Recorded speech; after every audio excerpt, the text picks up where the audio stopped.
Сегодня в Александрове ярмарка-фестиваль. Называется «Солнце земли русской», посвящена 800-летию с годовщины рождения великого князя Александра Невского. Мы в своем городе почитаем его нашим небесным покровителем.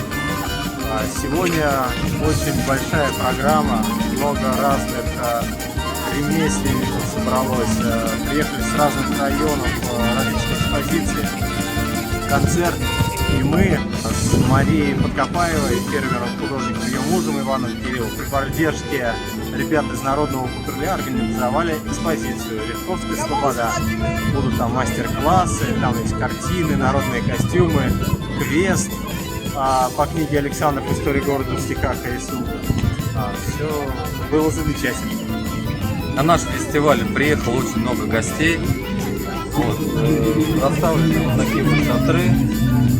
И все очень радуются празднику, рождению великого князя Александра Невского.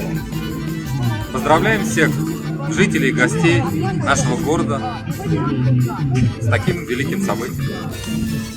Потрясающе! Нам не страшны непогодные условия, нам все замечательно, выставляемся в любых условиях, знакомимся, общаемся, позитивный настрой. Страшны нам ни холод, ни жара. Удивляются даже доктора.